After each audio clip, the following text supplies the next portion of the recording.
하나님의 높고 크심, 그 위대하심을 인간이 경험하는 방식은 크게 두 가지로 나타난다고 볼 수 있습니다. 첫 번째 방식은 하나님께서 그분의 높으심과 그 높은 지혜 그리고 그 능력, 인간과는 차원이 전혀 다른 그분의 그 존재 앞에서 인간으로 하여금 경외감을 느끼게 하는 것을 통해 우리는 하나님의 크고 높으심을 만나게 됩니다. 또 하나의 다른 방식은 인간 스스로가 얼마나 더럽고 추한 존재인지를 깨닫게 되는 것입니다. 도무지 하나님 존재 앞에는 내가 설 수 없는 그런 존재라는 것, 그런 인간 존재의 이 미천함을 경험하게 될 때에 우리는 하나님의 높으심을 만나게 되는 것입니다. 주님이 우리를 부르심도 비슷한 방식으로 일어나는 것 같습니다. 하나님께서 우리에게 큰 능력을 보여주셔서 그분의 높으심을 알게 하시고 그것으로 인해 주님께로 나아오게 하시는 것이죠. 복음서를 보면 주님은 사람들에게 찾아와서 질병을 고치시기도 하고 그렇게 건강을 주시기도 합니다.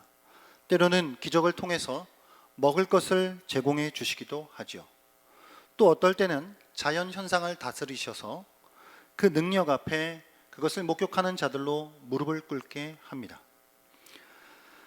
다른 또 하나의 방식은 인간이 자신의 연약함을 느끼게 하셔서 하나님께로 나올 수밖에 없도록 만드시는 것이죠. 나는 하나님 앞에 아무것도 아닌 자이구나. 나는 감히 하나님 앞에 설 수 없는 존재이구나.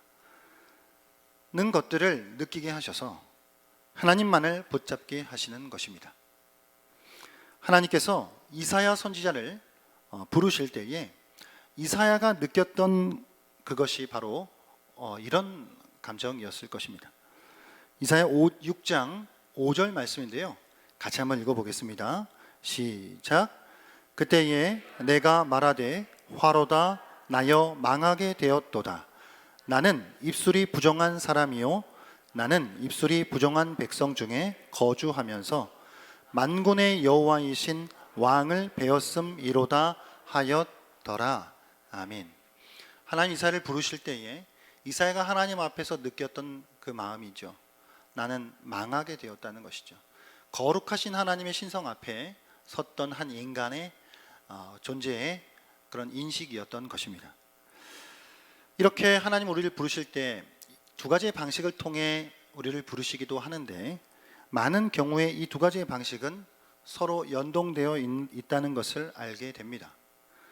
하나님의 크고 위대하심 앞에서 인간은 자신의 초라함을 느끼게 되지요.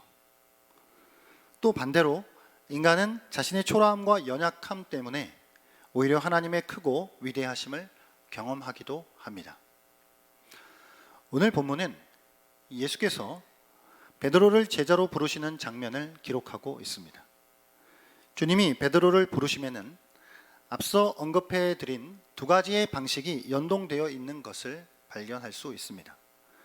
우리는 오늘 이 말씀을 함께 살펴보면서 우리를 부르시는 주님 앞에 우리가 겸손하게 엎드리고 그 주님의 말씀에 순종하며 더 주님을 의지하여 주님께서 우리 각자에게 맡겨주신 그런 사명들을 더 잘 감당할 수 있는 성도들로 나아갈 수 있는 시간이 되기를 바랍니다.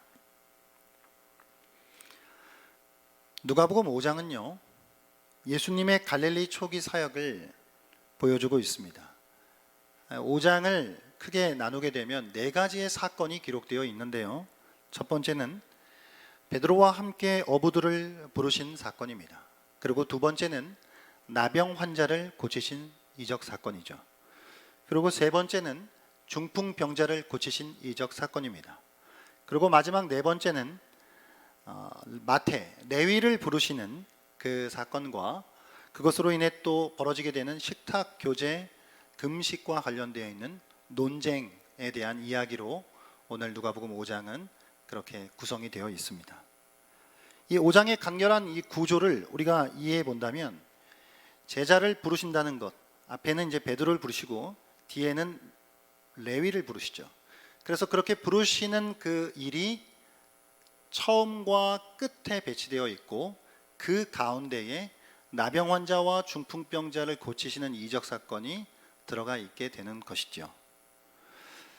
저는 이 모든 네 가지의 이 기사가 사실은 부르심이라고 하는 커다란 그 맥락 안에서 이해될 수 있다고 생각이 됩니다.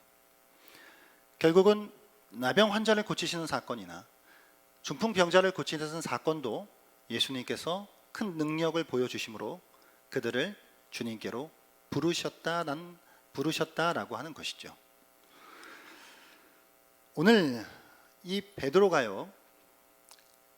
이제 어부죠. 밤새 고기를 잡으려고 애썼습니다.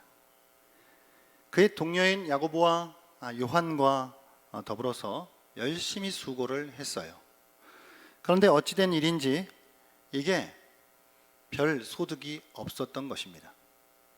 밤새 물고기가 거의 잡히지 않은 것이었어요. 안타까운 마음이 있었겠지만 이런 날도 있겠거니 하는 마음으로 아침이 되어 장비를 정비하고 있었습니다. 그런데 그때에 예수님께서 베드로의 배에 올라타시는 것이었어요. 누가복음 이제 4장을 보게 되면 예수님께서 베드로의 장모의 집에 들어가셔서 그의 장모의 심각한 열병을 고쳐주시는 사건이 이제 나오거든요. 아마 훗날에는 베드로가 예수님의 수제자로 이렇게 불릴 만큼 예수님과 깊은 관계를 갖게 되었지만 이때까지는 아직 그 예수님과의 관계가 그렇게 깊게 형성되어지지 않은 때였기 때문에 그럼에도 이제 자신의 이제 장모의 병을 고쳐주셨다라고 하는 그 일을 경험한 사람으로서 예수님에 대한 고마운 정도의 그 마음들, 이런 것들, 존중하는 마음, 존경하는 마음, 그런 것들이 아마 있었을 것입니다. 그래서 비록 잡은 고기가 없어서 썩 기분이 좋지는 않았지만 그래도 자신의 배에 올라타시는 예수님을 아마도 반갑게 맞아 주었을 것입니다. 그런데 웬걸요, 예수님께서 좀 더 무리한 부탁을 하시는 것이었어요. 배를 육지에서 조금 떨어뜨리라는 것이었습니다. 지금 이제 퇴근해야 되거든요. 집에 가서 쉬어야 되는데 배를 다시 물에 바다에 띄우라는 거예요. 이 게네사렛 호수가 이제 갈릴리 바다 같은 이제 말로 이해하시면 되거든요. 그러더니 이제 예수님께서 떨어뜨리라더니 배를 강단으로 삼으셔서 거기에서 그 물가에 있었던 수많은 사람들에게 말씀을 가르치기 시작하시는 거예요. 그러니까 이미 물가에는 예수님을 따라왔던 그 수많은 사람들이 이제 모여 있었기 때문이죠. 그렇게 한동안 이 말씀을 가르치십니다. 그러더니 이제 말씀 가르치시는 걸 마치시더니 갑자기 이상한 요구를 하시는 것이었어요. 깊은 물로 나아가서 그 물을 다시 내리라는 것입니다. 이게 베드로 일행의 입장에서 생각할 때는요, 이게 당황스러운 일이죠. 밤새 깊은 곳에 나가서 가장 고기가 잘 잡힌다라고 자기들이 경험을 통해 알았던 그곳에 가서 열심히 수고를 했는데도 전혀 얻은 것이 없었단 말이에요. 게다가 지금은 이미 고기 잡을 시간이 지나가 버렸기 때문입니다. 이 고기들은 해가 뜨면 이 서늘한 심해로 내려간다 그래요. 그러니까 이제 어부들은, 물고기들이 먹이를 찾아서 수면 쪽으로 올라오는 밤에 고기를 잡아야 한다는 것은 이 어부들의 상식이었습니다. 근데 예수님이 목수였지 어부가 아니었거든요. 그러니까 어업에는 이분이 비전문가였어요. 그 바닥에서 지금 도 같은 사람들은 베드로의 일행들이었단 말이에요. 고기 잡는 일은 그 베드로와 그 동료들이 오히려 더 전문가였습니다. 이게 아무리 예수님이라지만 고기 잡는 일에 참견하는 것은 이게 좀 못마땅한 일일 수 있었던 것이죠. 하지만 베드로는요, 예수님의 말씀에 순종합니다. 그래서 오늘 5절에 보니까 말씀에 의지하여 그물을 내린다라고 기록되어 있죠. 그렇게 그물을 내리는데 곧 놀라운 일이 일어나요. 그 어부들이 수많은 세월 지금 고기를 잡아왔건만 그 전까지는 본 적도 없는 양의 물고기를 직접 눈으로 목격한 것이었습니다. 물고기가 얼마나 많았던지 그물이 찢어지고요. 지금 온 사방팔방에 물고기가 난리를 치는 거예요. 그래서 급기야의 동료들에게 도움을 요청했던 것이고 겨우겨우 배에 실었어요. 그런데 양이 얼마나 많은지 배가 가라앉을 지경이었다고 합니다.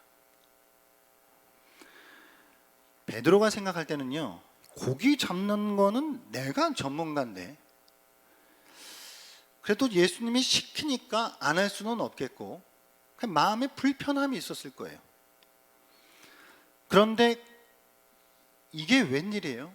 갑자기 자신의 눈앞에서 배 위에서 파닥거리는 그 엄청난 양의 물고기들을 바라보면서 베드로는 이제 예수님 앞에 엎드려요. 그리고 이렇게 고백하는 것이죠. 주여 나를 떠나소서 나는 죄인이로소이다 라고 말이죠. 이거는 마치 그 옛날 이사야 선지자가 하나님 앞에서 화로다 나여 망하게 되었도다 라고 절규했던 그 고백을 떠오르게 합니다. 이런 일은요, 근본적으로 죄와 허물로 얼룩진 부정한 존재인 인간이 거룩하신 영광의 하나님 앞에 섰을 때에 벌어지는 일인 것이죠. 거룩하고 순결한 신성은 인간의 추한 죄성을 직면하게 합니다. 비록 베드로가 행동으로 순종은 했지만 아마도 그의 마음 속에는 의심도 있었을 것이고 못마땅함도 있었을 것이에요. 그래서 베드로는 그런 마음을 가지고 있었던 이 자신, 그러나 이게 웬일인지 나보다 내가 전문 영역이라고 생각했었던 그 영역에 말도 안 되는 일을 지금 보여주시는 그 예수님 앞에 서서 마치 정말 부정한 자가 거룩하신 자 앞에 섰을 때 느끼는 그 감정을 베드로가 느끼면서 이렇게 고백했다는 것이죠. 두려워하고 있는 베드로에게 주님은 무서워하지 말라 이제 후로는 내가 사람을 취하리라 그렇게 말씀해 주십니다. 이제 최종적인 목적은 베드로를 사람을 낚는 어부가 되게 하시려고 했던 것, 이게 이제 주님의 부르심의 최종적인 목적이었거든요. 그래가지고 이게 모든 상황을 지금 주님이 하나하나 다 세팅해 나갔다고 생각해요. 이 주님이 지금 하나는 이제 빌드업을 하신 건데, 밤에 갈릴리 바다에 있는 물고기, 특히 베드로와 그 일행 두 척의 배가 머물렀던 그 곳에 있었던 물고기들을 싹 다 어디론가 사라져 버리게 만드셨어요. 게다가 그럼으로써 그들이 하나도 건지는 것이 없도록 세팅을 하십니다.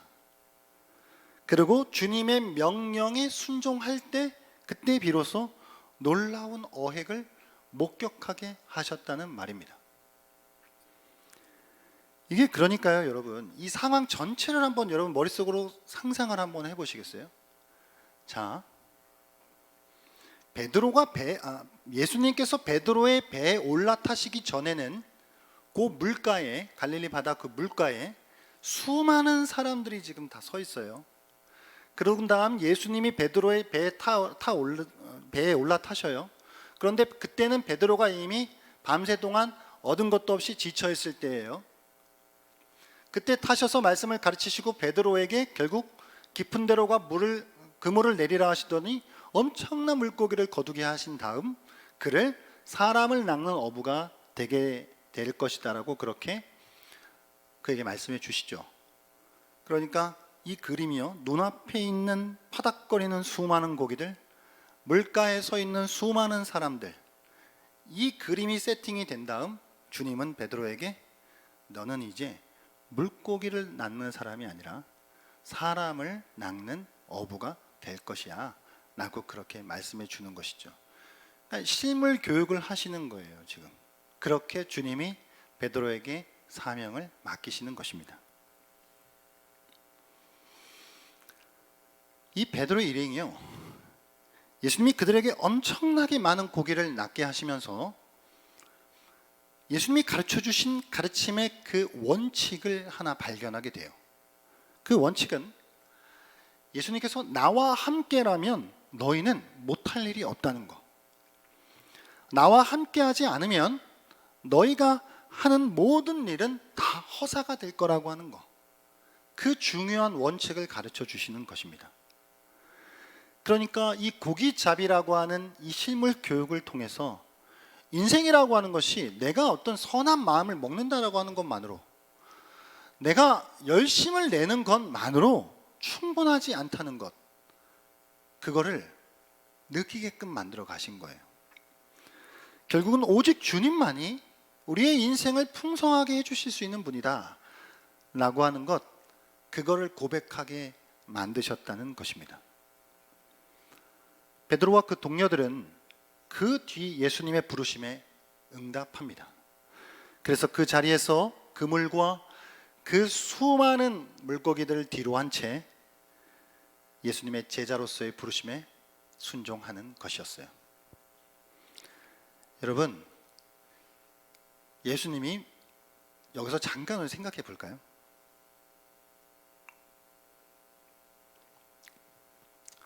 최종적인 목적은 고기를 잡는 어부가 아니라 사람을 낚는 어부가 되게 하시려고 한 건데, 근데 정확하게 한번 우리 객관적으로 따져볼게요. 예수님이 인간을 통해서 사람을 낚는 게 편할까요?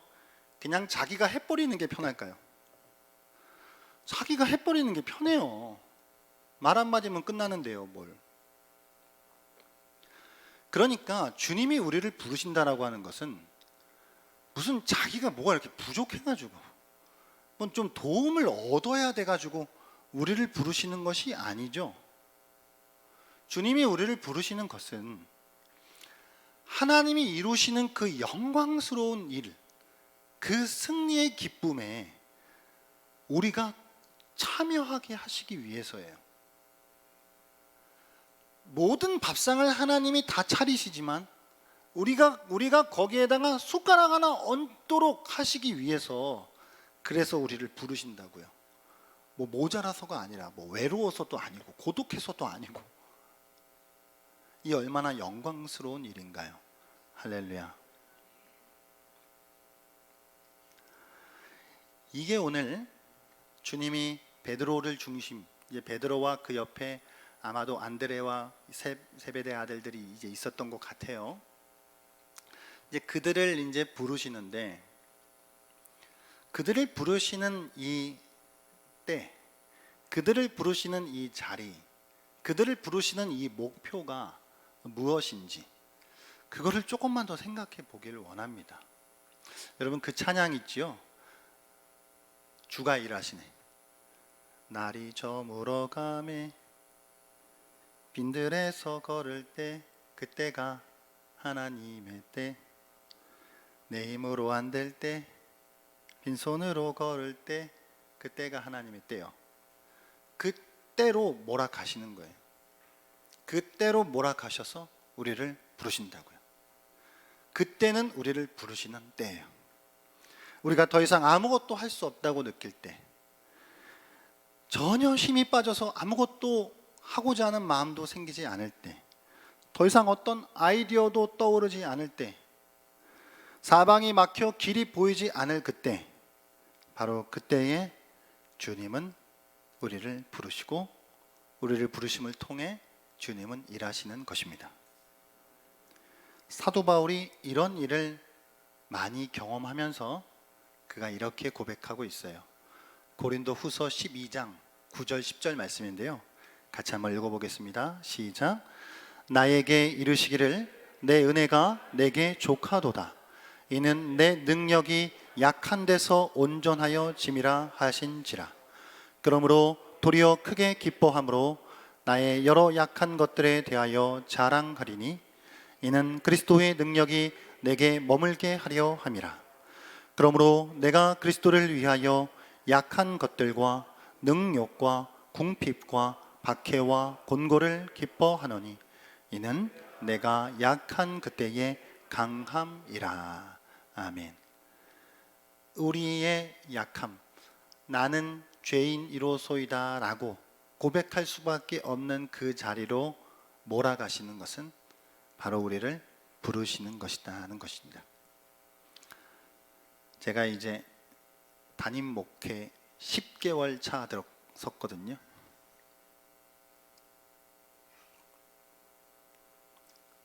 몇 주 전에 이제 이번 주에 노회가 있으니까 이제 노회 전에 시찬회 모임이 있어요. 그러니까 열 몇 분의 이제 목사님들 함께 모여서 이제 시찰 예배 드리고 이제 회의하고 이제 이러는데, 거의 이제 끝날 때쯤 갑자기 시찰장님 목사님이 앞으로 나와서 한 명씩 2분 동안 삶을 나누래요. 시찰에 지금 두 번째 참석하는데 뭘 나누지? 이 목사님들한테. 어른들이잖아요, 저보다 다. 이제 제 차례가 돼갖고 나가가지고 제가 이제 이런 걸 나눴습니다. 제가 이제 부목사로 11년 좀 넘게 이렇게 이제 사역을 하면서 저도 나 그래도 목회를 좀 안다고 생각을 했었어요. 그래서 제가 이제 나눴던 내용이에요. 목사님들, 제가 11년 부목사를 하면서 목회를 좀 안다고 생각했었는데요, 그게 커다란 착각이었다는 걸 알게 되었습니다. 10개월 동안, 아직 10개월밖에 되지 않았지만 이게 담임 목사가 되기 전에는 죽었다 깨어나도 알 수 없는 그것들이 있었다는 것. 그래서 담임 목사님들이 너무 존경스러웠고, 그냥 한편으로는 끝까지 목회를 아무 탈 없이 은퇴하신 그분들 너무 존경스럽다. 그러니까 이런 이제 나눔을 제가 했는데, 무슨 얘기냐면요, 여러 가지가 있겠지만, 그러니까 이제 제가 이제 10개월 정도가 되면서 쭉 이제 10개월, 짧다면 짧은 시간인데 2023년도가 저한테는 되게 나름 의미 있는 그런 해인데, 우리 교회 이제 성도님들 중에 이렇게 어려움들을 이렇게 만나시는 거예요. 막 초반에 물질적으로 막 어려워서 막 정말 이사를 가야 되나 말아야 되나 또 고민하시는 성도님, 또 사업적인 또 어려움 때문에 또 고생하시는 또 우리 성도님, 또 갑자기 건강상의 또 여러 가지 문제점들 또 이렇게 만나서 또 아파하시는 우리 성도님들, 하다못해 어떤 집사님은 20년 만에 처음 교통사고를 당했다는 거예요.